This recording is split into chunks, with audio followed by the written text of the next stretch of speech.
Good morning and welcome to He Sees Us All YouTube channel. Today I'd like to talk with you guys about something that's really held my interest for quite some time now. And I actually have some of my own photos and a couple of short videos from what I believe to be petrified trees in my own local area. But before I go and show you those, I want to give you guys some background or just a little bit of evidence really behind my reasons to believe that that's what I've come across. This is a photo of a petrified tree in Petrified Forest National Park in Arizona, U.S. This tree has literally turned into stone. This is another one from the same place, and they almost look like they were cut up and then just left there. Some of these even turn into precious stones, and it makes my mind imagine so many different scenarios here. Like, were these trees cut up by ancient, technologically advanced people, possibly for their own building purposes, and their work or their progress was just stopped in its tracks because something catastrophic happened? This photo and the next two that I show you are from Mahdi, and I'm not sure if I'm saying that right, but Mahdi Petrified Forest in Cairo, Egypt.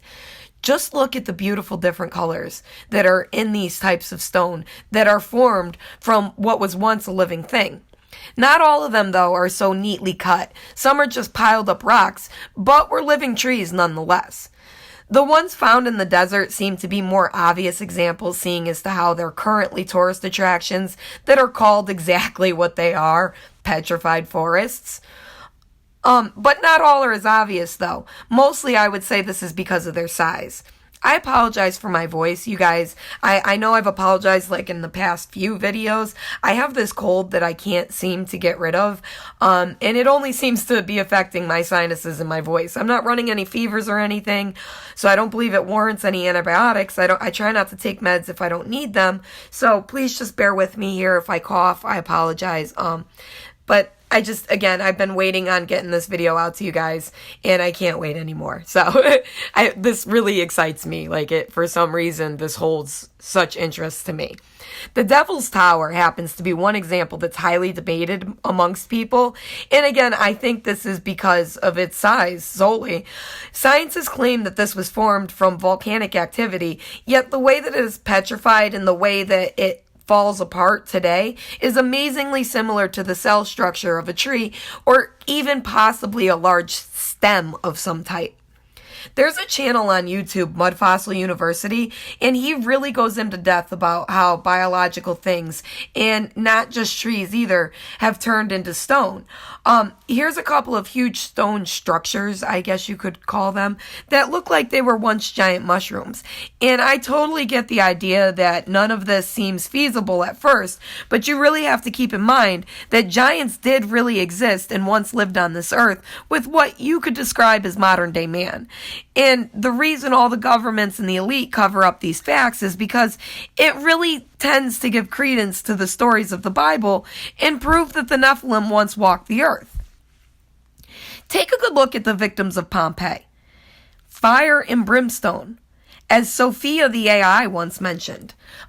I gotta make another video about AI for you guys. I have so much different information that I would like to share with you guys about this. I have a few different wild theories, I guess many would call them, but it's not completely out of the realm of possibility for any of these theories to come to pass. And with all of the threats that have been made by these artificially intelligent entities, I just begin to understand why the Bible says if God did not step in the last days and put an end to everything that was going on, all humanity would be lost. It just really begins to make sense to me. But that's a whole different video, and I'm sorry, I'm really getting off topic here again. I apologize. I tend to do that. I really got to stop trying to do that. So back to the petrification of once biological things and even people. Fire and brimstone rained down on these people, turning them into stone. Pompeii is one of the greatest examples, I would say, of human petrification. Although the deeper you look into this, you start to really question more things like mountains as giants or even giant animals from the pre-flood era. When a third of the angels fell down and mated with mankind, they didn't only mate with mankind, they mated with animals as well, and they created these monstrous creatures who, along with the giants, began to consume everything on earth, including the people. these half mortal, half angelic beings, I believe, are the souls of what we today call demons, or their souls are what we today would call demons. They were cannibalistic, they hated man, and they wanted to consume and replace him. It sounds awfully familiar, doesn't it? Again, I got a little bit off topic there, but bear with me. Here's a picture of a petrified frog as well. So really, to me, I don't question whether or not this is even possible.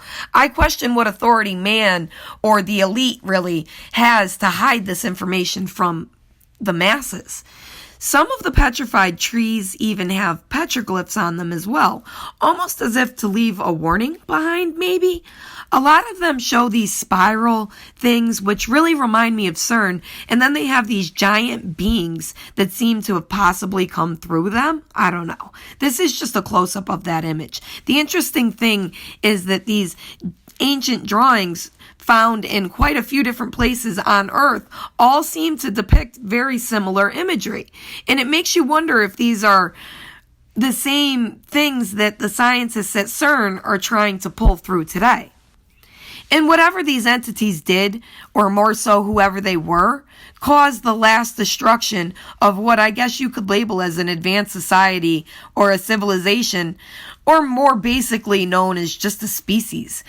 Some of these petrified pieces of wood look almost as though a great heat melted and solidified it. Like, look at the surface or the front piece of this stone. It looks as though something melted it.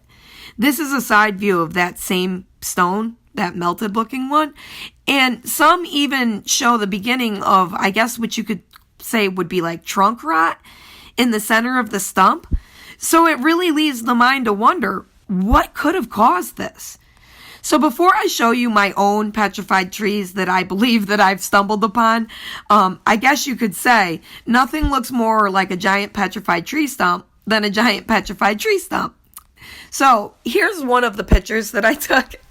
I'm sorry, I found that meme and I was like, that's just classic for what I'm going for.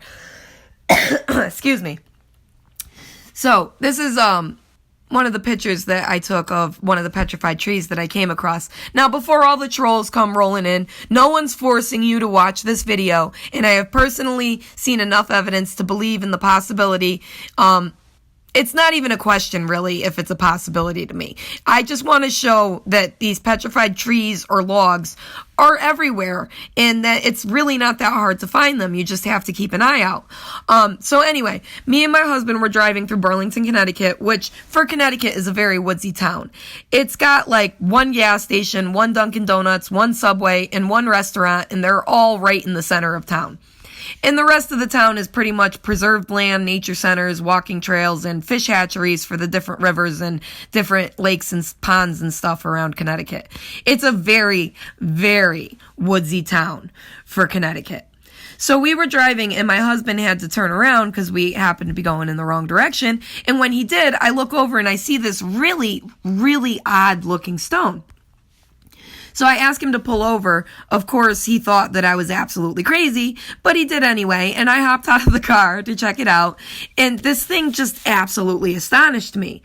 You could literally see the natural-looking lines or grooves that you would see in the tree bark of any living tree today, and it had these spots that resembled chop marks of an axe. And the end of it? Well, the end was a perfect chop. And it laid there like it had just been dropped last week. But it was solid stone. And some form of quartz stone, too. I tried to get a picture where it would sparkle better for you guys. It was really hard to pick up that, like, glimmer. To me, though, this was just so amazing. And there was just so much beauty to it when you really got up close to look at what was inside of it. But from the outside of it, it just looks like some really oddly shaped rock. And that is until your eyes have been opened to some of the truths of our reality. So now I'm going to play the video that I took that day for you guys. And I apologize. I was a little bit excited and I threw around words like, clearly this was, and how long it could have taken, or, you know, I don't know. Never mind. Just watch it. I don't like to make such affirming claims when I myself can't for sure prove it. I was just really excited. And hey, I still am really excited about it. So here you go.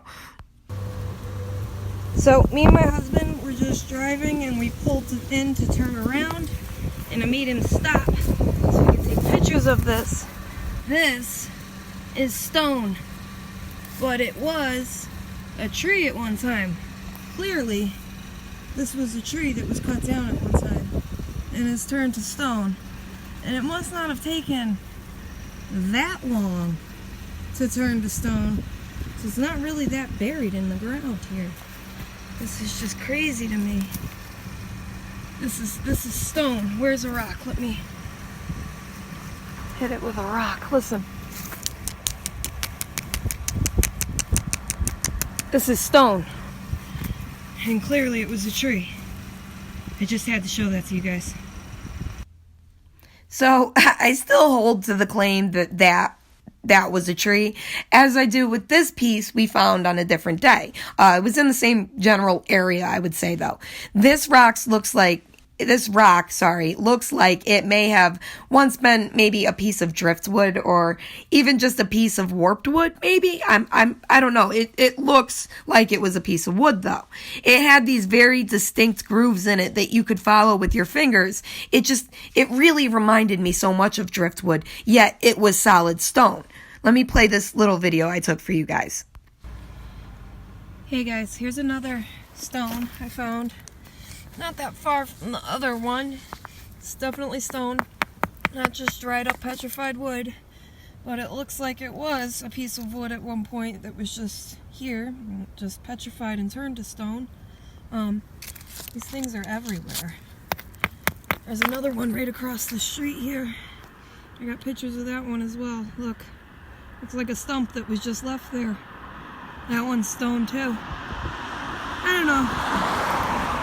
I just thought it was interesting. Wanted to share with you guys. Hope everybody has a wonderful day. God bless. So this is the one that was across the street. It looked like a tree that was cut and the stump was just left and it petrified and turned to stone. It had these cracks the way tree stumps often do after they've sat for a while and they start to just rot away. And from the top view, it was split right in half. These things, I believe, are everywhere, and it's truly amazing once you start to notice them. These stones are more than just rocks, too. They are ancient trees of all of our past. They're the trees of our ancient ancestors, I would say. It makes me think to myself how many rocks and stones are just that. An ancient petrified biological piece of something or other. It could be anything from a human being to a tree, animal to parts of an ancient cabin of sorts. It makes me think maybe eventually everything returns to stone or dust. As dust comes from stone and man from dust return to stone. It's like this never-ending cycle. But the interesting thing here to me is that as time passes, all of these new stones and all these new dust deposits are burying all of the old and extending, I guess you could say, the land that we're living on. Maybe we do live on an ever-expanding plane where man, animal, and plant life alike play a bigger role in the continuation of the story that we all call life than we really think or acknowledge. I don't really know. My mind kind of rambles sometimes. It's just something I've been thinking about. I hope that you all enjoyed this video. Please give it a like to help spread it around a little bit further. Share it with your friends and family, and also subscribe if you haven't. And may God continue to bless each and every one of you. And I hope you all join me in my next video.